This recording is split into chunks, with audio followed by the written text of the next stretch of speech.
Alright, let's check out this Grand Theft Auto 6. Let's see what they're gonna have. Hold up. Alright. Let's see.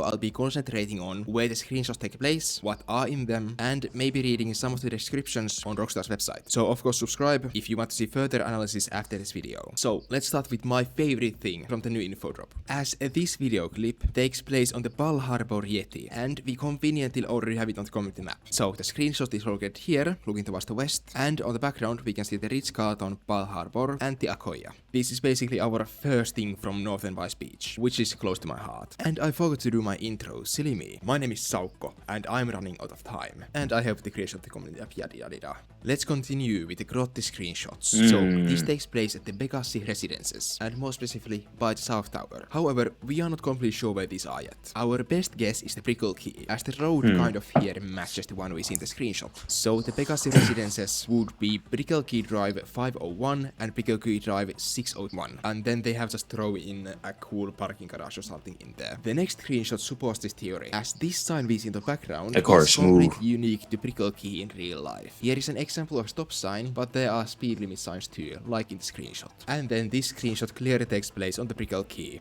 as we can see the Four Seasons and other buildings from Brickell. So the car is probably somewhere around here on a balcony, looking towards the west. Then let's skip some of the gun screenshots, as we come to this one. And on the background we can see this very interesting ball, which seems to be influenced by this art piece at Palm Court, which is at the Miami Design District. We can see the same ball in few other screenshots. So, Design District in-game is located north of Route 10, and these are our first screenshots we have from there, which is very nice. Then we get to see something extremely familiar from a familiar angle, which is Jason's house. The house is still unidentified after like 4 years, but it is located here on the map, and we can see the neighbor's pier next to it. This gives us a better look at the boat ramp, and Jason still has the conch flag, and he has some garden chairs on his backyard. Then Jason kayaking off the coast of Key Lento. On the background we can see the Key Lento Marina Club, which is located here next to Brian's boatyard. So this means this image is located here, facing towards the west, and this bridge is the 12-mile bridge, southwest of Key Lento.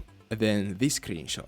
We are obviously facing this the car ocean. is We fire. might be on Key Lento. I'm not sure. Rockstar is extremely confusing with these screenshots, so it might take a few days for us to even understand where these screenshots take place. Then we'll skip some rideout customs and some hair salon So far, to bro. get to this screenshot. And this is pretty easy to locate, as here on the right we can see the Sahara Arena, here on the left Watson Island, and on the background the skyline of Vice City. So this screenshot takes place here, and it's facing about southwest. Then there are a few dolphins swimming. Swim. And then some of the squalor Nigga, hold on, nigga, I wish what? I knew where this took place. What did he say? We can see two residential homes on the background, which are unfortunately pretty hard to find. However, as this is docked in Washington Beach, we can assume that this screen takes place somewhere in Vice City. Additionally, the description mentions Gambit Bay, which is probably the parody of Biscayne Bay, which is the bay in between Miami Beach and Miami mainland. So Gambit Bay is just all of the water here. And in this screenshot, we can see a new police boat and a police bussard, which we actually haven't seen before in the series. Then the Stock 305, which is a clothing store, is based on the Nudu building we see in trailer 1, as this spot from real life is literally the same one as this screenshot in game. So you can find your elevator streetwear from here on the map.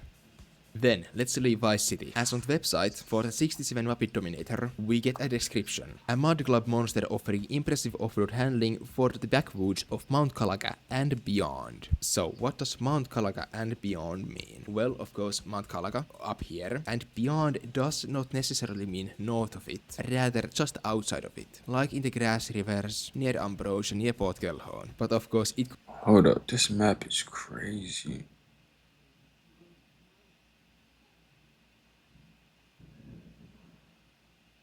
Hold up.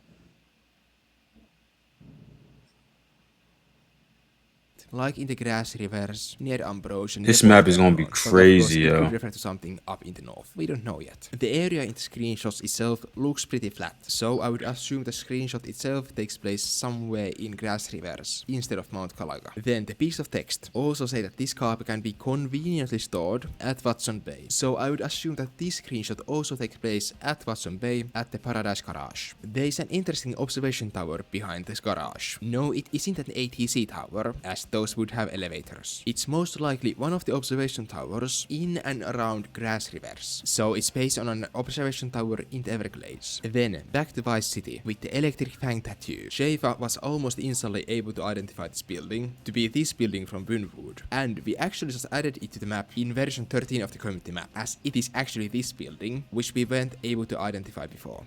Then, One-Eyed Willie's mod shop. This mod shop in Lake Leonida specializes in off-road modification and hand-painted automotive. In Lake Leonida, this actually changes everything. So we had a traffic sign that said Lake Leonida in the leaks, which was located here pointing towards the north. So we assumed that Lake Leonida would be based on Lake Okeshope, which is this lake. However, how could we be in the lake? This could mean that there is a town called Lake Leonida. Ambrosia could be called Lake Leonida, and the county around it is just called Ambrosia. Or there's a town up north which is called Lake Leonida. That would be Okeshope, of which name is based on the Lake Okeshope. But of course, Rockstar cannot call a town Leonida, because that is what the state is called. So they might have just named the town Lake Leonida for some reason, which is weird. So possibly a new town in the north. Or then this mod shop is just along the coast of Lake Leonida, maybe in Ambrosia. And of course, we don't even get to see an exterior of it. So we have absolutely no chance of finding it in real life, which will clear all of this up. Rockstar is literally fucking with us. Then this screenshot with some GTA references in GTA takes place along the Vice River, as we can see a boat clearly driving in the canal. We can see this bit of Miami River in the background, which is here in real life Miami. How do we find, like, where? This is crazy. So it places the screenshot somewhere around here along this river, looking over the river, maybe even somewhere up here. Then this screenshot with the goofy gun, according to the description, is a gang compound in Southside. So somewhere around here on the southern side of Vice City. This guy is literally wearing the Vice gloves from Counter-Strike 2. So like, fucking hell. And then, Y-Man, the man in the leaks we saw hanging out at the Starlet Motel. So, he has an auto shop, which is either located in Port Gellhorn or Ambrosia. And something that kind of looks like this picture. Let me see. I don't know what the hell's going on. It's not every day that a company shadow drops details for the biggest game of the year one day before pre-orders go live. That too, to tell everyone that actually, pre-orders would be live at midnight local time. But this is Rockstar Games, and this is Grand Theft Auto 6, where the norm seems to be dropping new details when we least expect them, immediately dominating the news cycle with every tiny reveal. Pricing, preload date, an Ultimate Edition with exclusive single-player content, new and returning vehicles, hints of different activities, the list goes on. And you can likely find even more because of the 60-plus screenshots released. Rockstar doesn't consistently provide updates, but when it has something to announce, it brings its A-game. Aside from the Ultimate Edition's exclusive benefits, there's one other key detail that's elicited some mixed reactions, and not just from fans. It's the announcement that the physical version of the game will not have a disc. Instead, it will feature a download code in the box, and the memes of all. Man, who cares about the disc? I mean, I get it, but bro,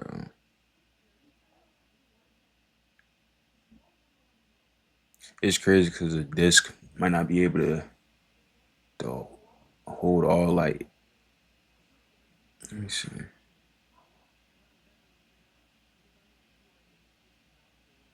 You know how much gigs that shit gonna take, bro? Like, nah, they not trying to put all that shit on a disc. You get one little scratch, that shit's not working, bro. Have already started flowing in. Someone posting that they have the physical edition of Grand Theft Auto 6 right now and showing an empty box with no disc. That's about the extent of it. Not much has to be done when there's really nothing to work with. All right, people. We need to split up. They're gonna be looking for a crew. I'll wire your cuts when the rocks have been sold. Of course, as someone will no doubt point out, this is far from a new development. Remember the controversy surrounding Starfield back in 2023 when it lacked a disc for the physical version on PC but included it for Xbox? That was only the standard edition though. If you bought the Constellation edition, regardless of platform, you only got a digital download code. Even for games that ship with physical discs, like Crimson Desert, you still need to download a massive patch to play it. And let's not even get into the whole thing about game key cards on the Switch 2.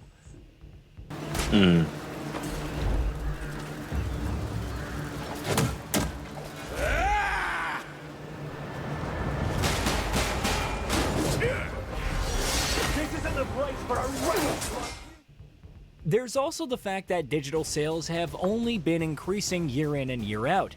In its latest fiscal quarter report ending March 31st of 2026, PlayStation revealed that 85% of its total software sales came from full game digital downloads, up by 5% year over year. The House of Resident Evil, Pragmata, and the upcoming Onimusha Way of the Sword is even higher, with 93% of total sales being digital.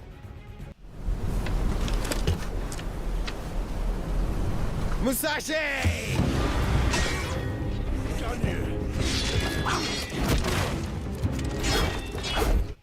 So why is this such a big deal? Well, for the one obvious fact, this is Grand Theft Auto 6. Even if physical game sales on Xbox Series X and S and PlayStation 5 have been underwhelming for a while, there's the hope that a major release like this could offer a pivotal boost. Which is funny, because you have to consider the consoles without disc drives, especially in this economy, where not everyone wants to splurge extra on a separate Blu-ray disc drive for their PS5 Pro, or those opting for the PS5 Digital Edition because it's cheaper. Given the price bumps that both consoles, the Xbox Series X and S, have seen in recent years, there's even more incentive to go discless. But that hasn't stopped two retailers, VGP and Lootbox Games in the US, from dropping the release. They both have a valid stance as well. VGP is committed to supporting physical media and preserving the value of physical game ownership. Lootbox echoed this sentiment while adding, "If a product can't honor the people who pay their hard-earned money to purchase it, then we have no business trying to sell it to our customers, whom we value above anything else." And there's no denying either of them, because at the end of the day, Grand Theft Auto 6 costs $80 for the standard edition, $100 if you're picking up the collector's edition. Call it an old school All I have to say is, I don't care how much money it is, I will spend it. And I'm pretty sure everybody gonna be like, yo, oh, this shit $1,000? I'm buying it. Like, bro, this is Grand Theft Auto. Niggas is gonna spend. Niggas is gonna spend. school mentality, but there's still an expectation that, at the very least, a physical version should include a disc. And besides, this is Grand Theft Auto, which will make back its budget several times over in the next probably in the decade. future. Does Take-Two not have enough money to justify a proper physical release? That said, there are significant reasons for those steps, which could include eliminating any resales. Much like the physical games market, the margin for reselling games isn't extinct, but it's not exactly bustling either. Grand Theft Auto 6 is a massive release and has likely already notched up millions, if not tens of millions, in pre-orders already. However, Take-Two is also looking at the long game. And that doesn't just mean controlling the price. It means removing any option for a future customer to buy it for cheap and cutting out the middleman entirely. Say what you want about how awful it is and how game ownership has gone to the gutter, but in terms of business sense, it's expected from one of the biggest franchises in the world. If that wasn't enough, this approach helps to battle leaks and potential spoilers from getting out in the wild on the first day of launch. We could sit here and discuss why that shouldn't matter, but with how heavily it's being marketed as a single-player experience, to the point where the belief is that the next iteration of GTA Online will require a separate purchase, it's clear that spoilers are important for Rockstar. Not like the full story walkthrough won't be available online within a week or so anyway, but at least it can stop any retailers from potentially breaking street date. Now, do I believe that Take-Two could do away with physical releases entirely down the line? It's certainly possible, because like many other publishers, much of its revenue is digital. And yet, I wouldn't put it past them to debut a collector's edition or a limited physical edition with a disc down the line, just for the sake of getting Right. even more money. Hobbyists will probably be satisfied because they can add it to their collection, even if it requires a major download to actually play. The hardcore fan will have some goodies to carry the value beyond the disc, and if copies are limited, the publisher won't need to worry about long-term profit implications. So, to recap in a nutshell, it's not personal, it's just business. We wish that we could return to the days when a game, AAA or otherwise, was available on disc, and you were free to do exactly with it what you'd like. But as much as the decision feels like typical bad corporation doing bad corporation things, Grand Theft Auto Yeah, let me get the gist of it.